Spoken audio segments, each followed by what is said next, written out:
हरे कृष्णा। आज हम भागवतम के आधार पर चर्चा करेंगे कि भक्ति की परिभाषा क्या है। तो जब भागवतम में सूत गोस्वामियों से सनकादि ऋषियों ने प्रश्न पूछे तो उनके पहले दो विशेष प्रश्न थे। पहला उनका प्रश्न था कि पूरे विश्व के लोगों का कल्याण कैसे हो, उनका परम कल्याण किस में है। और दूसरा, सभी शास्त्रों का सार क्या है, सभी धर्म ग्रंथों का क्या सार है। तो यहाँ पर वैष्णव साधुओं का हृदय कितना दयालु होता है, ये स्पष्ट होता है कि वो अपने बारे में नहीं पूछ रहे, जबकि विश्व के कल्याण के बारे में पूछ रहे हैं।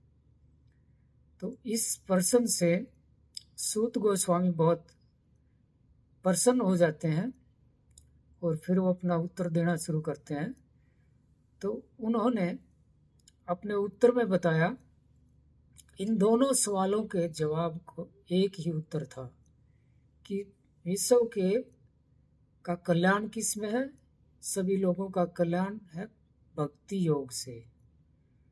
और सभी शास्त्रों का सार क्या है, वो भी भक्ति योग है। तो वो भक्ति की परिभाषा देना शुरू करते हैं भागवतम के प्रथम स्कंद के दूसरे अध्याय का 6ठे श्लोक से। स वै पुंसां परो धर्म यतो भक्ति यदोक्षजे अहेतुकीय प्रतिहता ययात्मा सुप्रसिद्ध थी। कि संपूर्ण मानवता के लिए धर्म वही है जिसके द्वारा सारे मनुष्य दिव्य भगवान की प्रेमा भक्ति प्राप्त कर सकें। ऐसी भक्ति अकारण, बिना किसी कारण के होनी चाहिए तथा अखंड होनी चाहिए, बिना किसी रुकावट के। उससे क्या होगा, जिससे आत्मा पूर्ण रूप से तुष्ट हो सकेगी।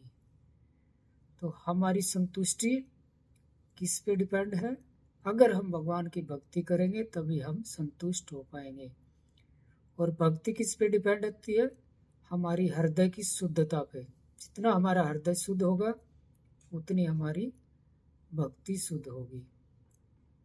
तो भक्ति का क्या फायदा होगा? तो इसका अगले श्लोक में सूत गोस्वामी बताते हैं कि वासुदेव भगवती भक्ति योग प्रयोजित जनयते आशु वैराग्यम ज्ञानम च यत हेतु किम।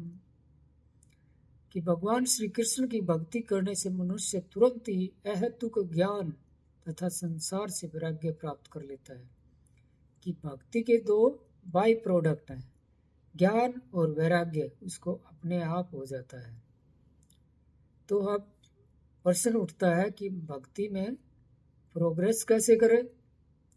तो इसका उत्तर फिर सूत गोस्वामी देते हैं कि अतः पुंभीत विश्रेष्ठ वर्णाश्रम विभागस्य स्वानुतिष्ठ सधर्मस्य संसिद्धि हरितोषणम।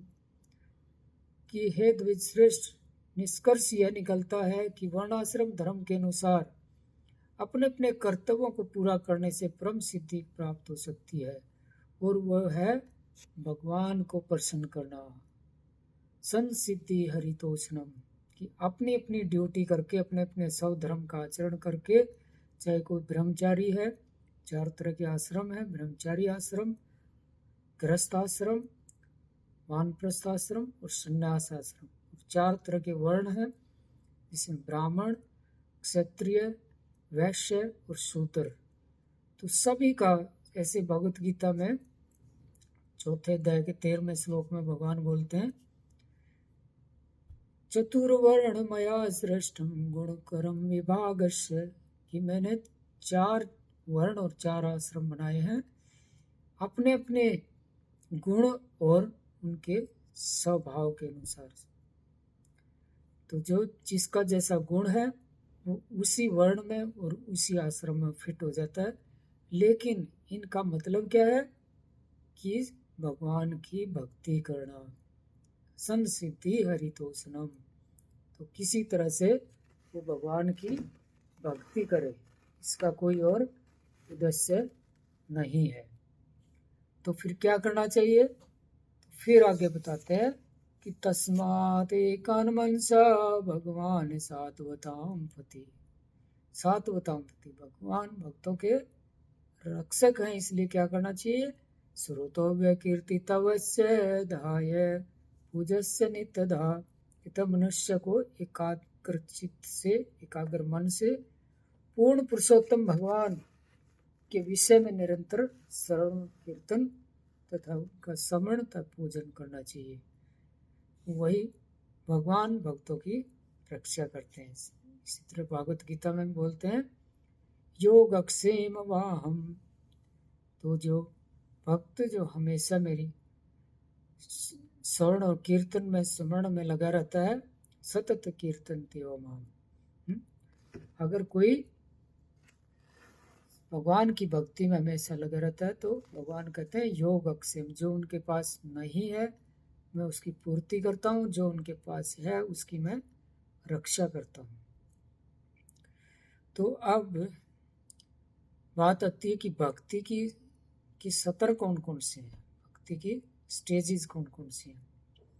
तो वैसे तो प्राय 9 स्टेजेस है भक्ति की, लेकिन विश्वनाथ चक्रवर्ती ठाकुर ने इस भक्ति की 14 सतर बताए, भक्ति की 14 स्टेजेस बताई हैं। तो उसमें पहली स्टेज है स्तम कृपा।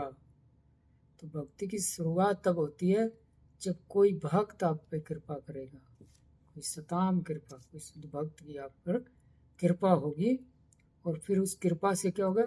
महत सेवा, उनकी कुछ सेवा करेंगे तो हमें कुछ न कुछ फिर उससे क्या होगा? हमारी श्रद्धा उत्पन्न होगी, और श्रद्धा से फिर क्या होगा?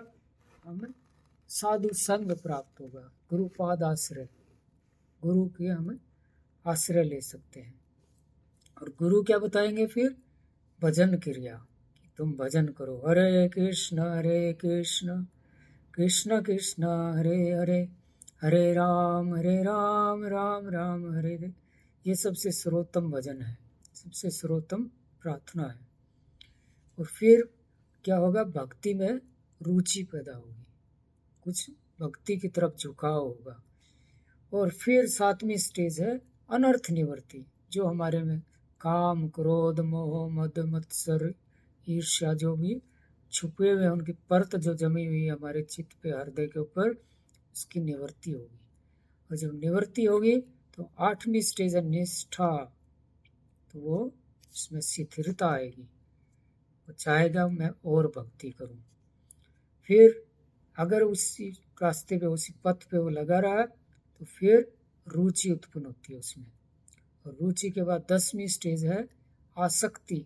उसमें जैसे एक नशेड़ी को नशा लग जाता है कि जब तक उसको नशा ना मिले वो रुक नहीं पाता, वो अपने घर परिवार को भी बेच सकता है नशे के लिए। तो ऐसे ही भक्त अपना सब कुछ छोड़ सकते हैं लेकिन भगवान का भजन नहीं छोड़ेंगे। फिर 11वीं स्टेज आती है रति, भाव की स्टेज। तो बहुत एडवांस स्टेज है ये। फिर उसके बाद आती प्रेम की स्टेज, इसमें भगवान का उसको प्रेम प्राप्त हो जाता है, फिर उसको अपनी शुद्ध बुद्ध भी नहीं रहती। फिर 13वीं स्टेज आती है भगवत दर्शन, उसको हरि का दर्शन मिलता है। और 14वीं स्टेज में माधुर्य अनुभव, वो भगवान के उस मधुर प्रेम को, वो माधुर्य भाव का वो आस्वादन कर सकता है। तो इस तरह से ये भक्ति की 14 स्टेज श्री विश्वनाथ चक्रवर्ती ठाकुर ने अपनी टीका में, ये भागवतम की इस अध्याय की टीका में लिखी है। हरे कृष्णा। तो इस तरह से हमने आज समझा कि भक्ति की क्या महत्व है, भक्ति की क्या परिभाषा है, और क्या भक्ति का एक बहुत ही सुंदरता है भक्ति की, और कैसे कैसे हम इसमें आगे प्रोग्रेस कर सकते हैं। हरे कृष्णा कृष्णा कृष्णा हरे हरे, हरे राम राम राम हरे हरे।